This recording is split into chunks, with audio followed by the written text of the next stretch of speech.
Everybody, this is Devin. Devin, would you like something to eat? Here's the truth no one talks about. Carmela wasn't just annoyed by Devin Pillsbury. She was threatened. And it exposes a deeper side of Carmela you never noticed. Welcome to Sopranos Breakdown. I'm Matthew. Together, we'll dive deep into the world of Tony, Carmela, and the rest of the crew, uncovering hidden details and exploring the deeper meanings behind every episode. If you love The Sopranos, do me a favor. Smash that like button so more fans can find this content. All right, let's get started. Everybody, this is Devin. Devin, would you like something to eat? No, thank you. Carmela Soprano never seemed very fond of Devin Pillsbury, though she wasn't exactly thrilled about any of AJ's girlfriends. With Devin, though, it was a special kind of irritation. She treated her much like she did Meadows' friend Hunter, with a barely concealed annoyance and a look that said, "Why is she even here?" AJ, during Season 4, was arguably at his most normal as a teenager. Yes, by Season 6 he hits rock bottom during college, but early on, he was just an awkward kid with some charm and a famous last name. Devin wasn't some rebellious outsider or troublemaker. She was polished, upper class, and hardly the kind of girl who would raise eyebrows. You'd think Carmela would be relieved, even pleased. Careful of my yadro, please. Yeah, don't worry. So, what do you call it? Yadro. I don't even want to say how much it costs. $3,000. But no. Instead, Carmela displayed her usual brand of snobbery, bragging about her ladro figurines with an air of superiority. $3,000, she'd say, as if the price tag would impress anyone who clearly lived in a different financial stratosphere. The truth is, Devin made Carmela feel small. Carmela fancied herself queen of the suburban castle, looking down on everyone else. But Devin represented something else, genuine generational wealth. The Sopranos, with all their mob riches, didn't come close to true old money, and Devin's family's refined background was a reality check Carmela didn't like. I pictured your house different. Thought it'd be like Don Corleone's compound with gate, wall, big old Cadillacs. Isn't that stupid? Our place in Tahoe looks exactly like Michael's in too. At first, Carmela didn't even know how wealthy Devin's family was. If she had, she might have acted differently, perhaps with more deference and less bragging about her modest collectibles.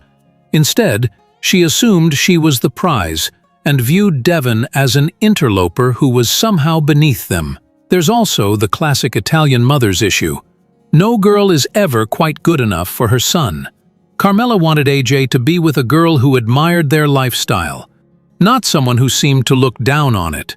Beyond that, Carmela was going through a lot, wrestling with her own dissatisfaction, longing for Furio, feeling overshadowed by Meadows' success, and coping with the realities of her marriage. Is this what you do on a Friday night? The South Bronx Law Center. It's a free criminal defense service for those who can't afford legal counsel. I intern here. I need you. Devin was just another reminder that Carmela's control was slipping and the center of her world was shifting away from her. In the end, Devin wasn't really the problem. She was a mirror showing Carmela what she refused to face. And Carmela hated the reflection. Here's the brutal truth no one tells you about cooperating with the FBI in the mob world, and why Adriana was doomed from the start. The moment the feds approached her, she should have called Tony, or at least gotten a lawyer. Instead, she panicked, and that was her biggest mistake.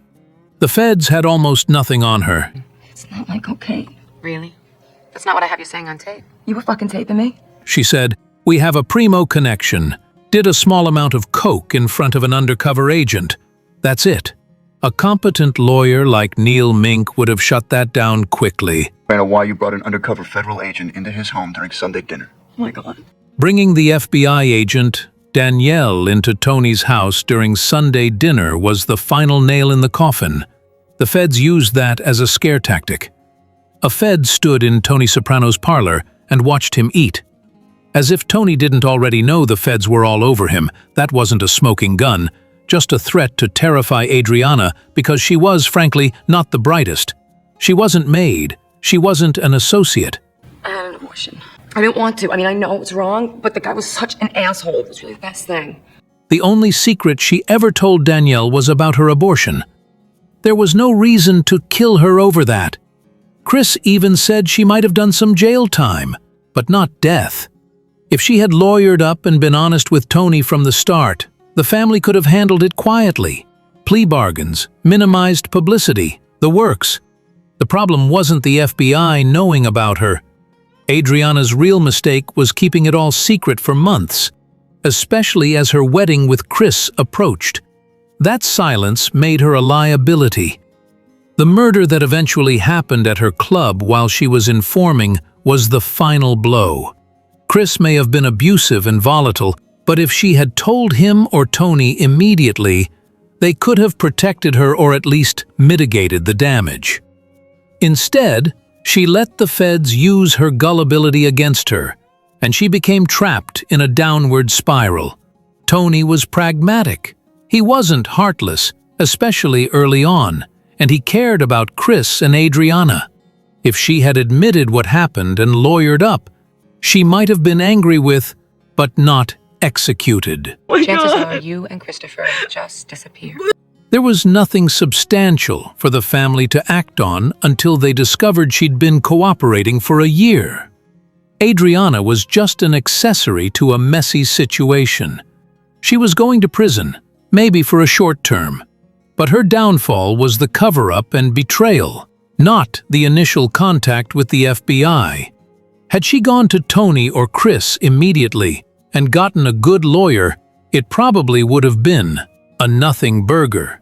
Instead, she became a liability, and that's why it ended the way it did.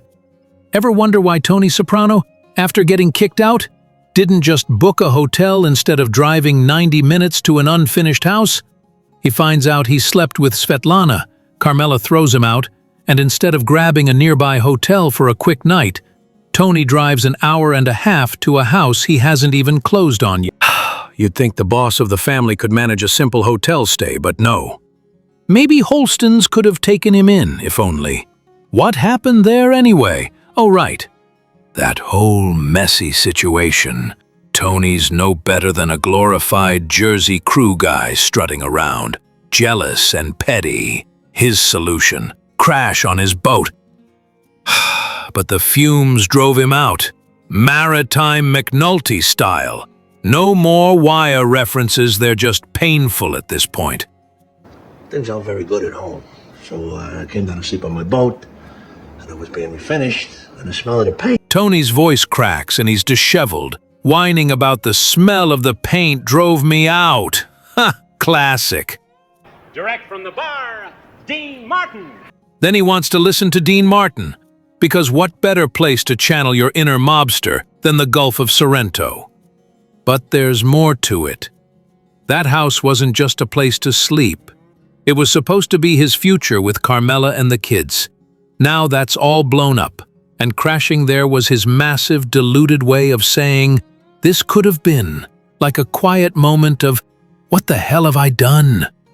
He arrives at night, angry, needing to put distance between himself and Carmela. He'd already dropped $200,000 on the place, so why not sleep in what was basically his own house? Alan kicked him out the next morning, but still. Alan Sappensley, what a gangster asshole. Shower, and I realized that as much as I want this place, now is not the time for me to be buying a house. Sorry, I know it's a big disappointment. You want to see how I feel. This was a harsh reality check for Tony. He wanted to feel entitled, to break in the house and maybe take a drive to clear his head. He even faced down Alan Jefferson or Sappensley, take your pick, because none of the other guys had the guts. In the end, Tony was planning to tell Alan he wasn't buying the house. But it's a TV show, a plot device. Trash. This whole shoreline starting into the Gulf of Sorrento. The shoreline becoming the Gulf of Sorrento, the paint fumes, Tony's bruised ego, all serving the story. Why not just crash somewhere normal like the Esplanade or nap in the car? Because that would have been too sensible. Tony's no varsity athlete or tourist anyway. Probably too big to fit comfortably in a hotel room. So yeah, The long and short of it, Tony's choice was dumb, driven by pride, heartbreak, and a bit of hubris. But a wrong decision beats indecision, and it gave us a memorable scene. They say a made man can say anything, but what Fat Dom said in Jersey proved that rule dead wrong. I'm just breaking balls. You're right, though. Shouldn't laugh about a tragedy. At the end of the day, Fat Dom was just breaking balls. Sure, he insulted Vito and Carlo a little bit, but he was a made guy, just cracking jokes. They could have responded with some wisecracks of their own, but Silvio hit him first. Maybe you haven't heard, they didn't go out of their way to tell you. Carlo doesn't leave his lipstick on cocks anymore. Go home and get your lipstick. It started with a few jokes.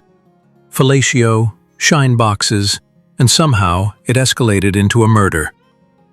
I'm a fucking captain now. You don't talk to me like that. Oh, come on, guys. Don't put your hands on me. Chrissy, for Christ's sake. Fuck all of you. Fat Dom, the walking parade float, thought he was untouchable. Hey, I'm a captain now. Don't talk to me like that.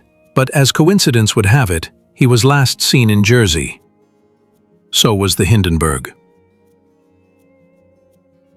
Time to get back to Metuchen. Fat Dom was a little out of line himself. He insulted a made man. Outside his crew, on their turf, behind closed doors, while alone with two high-ranking family members, one known as a particularly vicious enforcer. That's a death sentence in their world. Not only that, but Dom bragged about it, acting like a New Yorker who could do whatever he wanted in Jersey, and they just had to take it. Tony and Silvio always knew that was the underlying issue. Carlo and Silvio didn't laugh. They were on edge. Fat Dom was sharp as a cue ball, and they gave him chances to back down. He didn't think they'd have the guts to do anything. Even Phil, who talked big about Jersey being a joke, knew when to get defensive when things got serious. Fat Dom won't be seen again. Silvio hit him first. You all right? They killed a made guy, this is what happens. Oh, I hope she's over the flu. They bend more rules than the Catholic Church. Fat Dom should have taken that chance to leave, see his daughter, pick up groceries. Instead, he stayed, pushed too far, and paid the price. Little Paulie made a gay joke and ended up in the hospital, so Dom's insults weren't likely to go over well. This wasn't about jokes. It was unchecked aggression. Are you tired of watching sports fans lose their minds over team loyalty, especially when the whole house couldn't be more mismatched? Did anyone else catch the ironic gem nobody seems to have noticed? Oh, this is a Giants house. I hate the fucking Giants. Oh! Bacala loses his mind at Bobby Jr. for wanting to watch the Chargers game and yells, "Sit down. This is a Giants house." Yeah, in a house full of people who are basically one deep dish pizza away from morbid obesity. No one had that nailed down? Got it, Bacala. You like the Giants. And then there's the classic chaos. Don't eat that pepper. Turn that off. Meanwhile, it's really just Phil getting off on the drama. Seriously, why do you always have to one-up everyone? It's all just a big nothing. Honestly, at this point, one might wish the Lord would just take them. He bottoms from the top.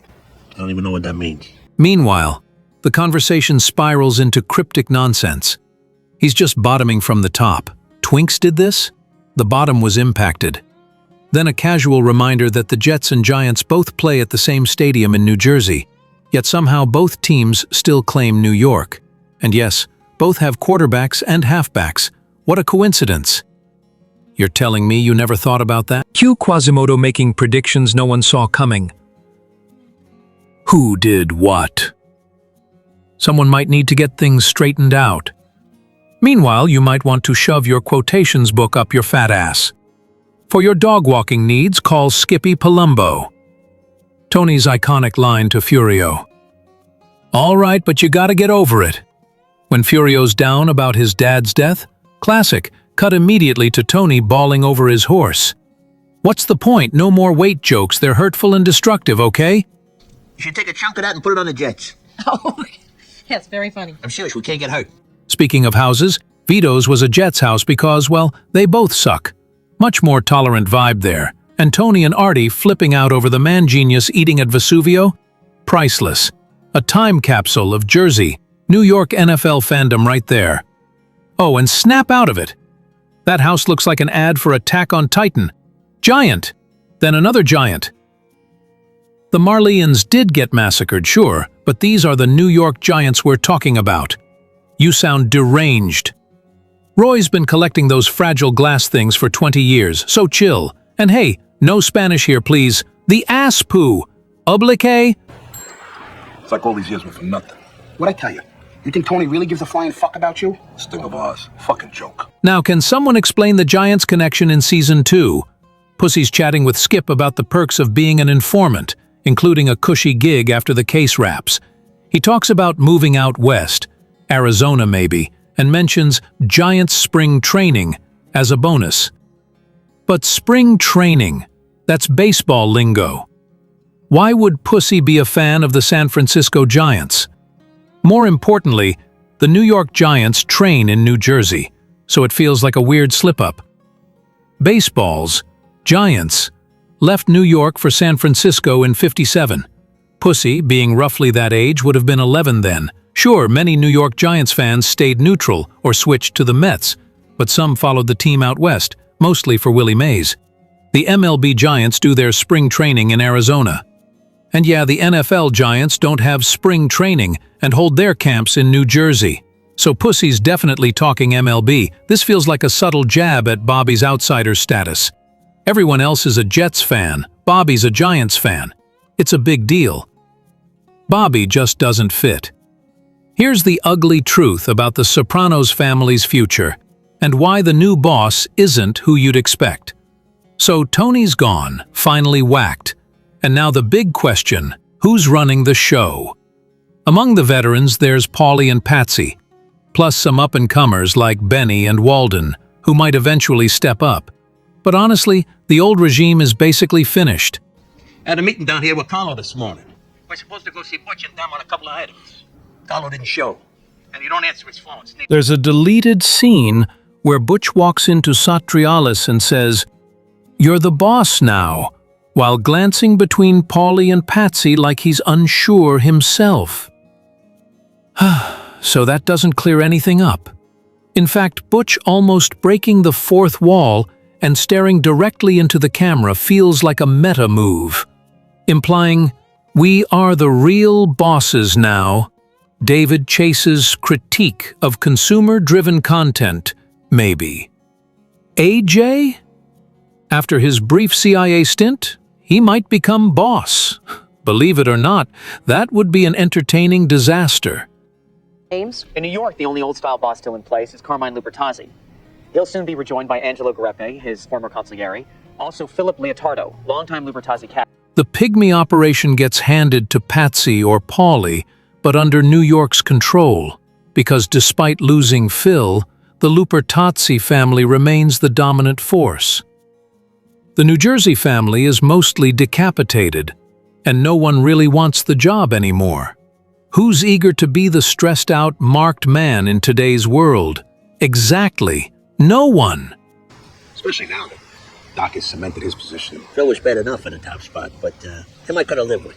Paulie claims he doesn't want the boss role, but once he tastes power and attention, he's hooked. New York officially makes him boss, though he's really just a puppet, and he doesn't seem to mind being a pushover. Meanwhile, Patsy runs things quietly behind the scenes, playing the street boss role Tony held in Season 1.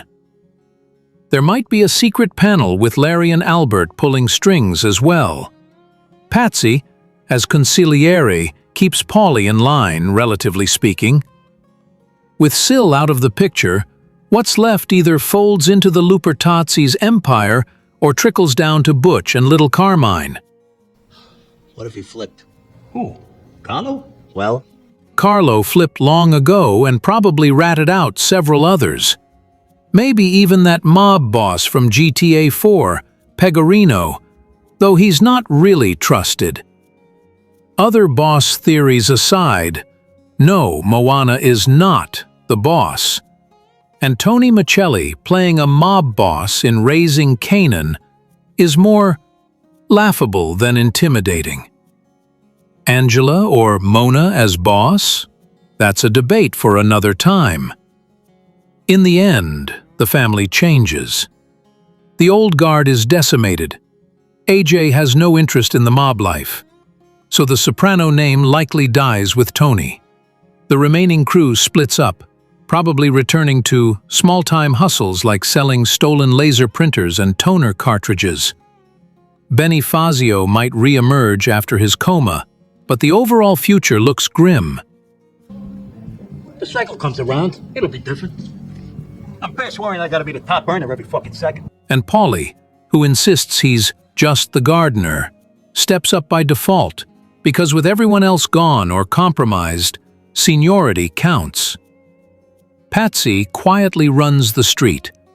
Larry is cycling through trouble, and the others hustle behind the scenes, trying to keep the last cash cows alive. In short, New Jersey's mob is a shadow of its former self, absorbed into New York's bigger and more powerful Lupertazzi family. Paulie is the official boss, but really a puppet.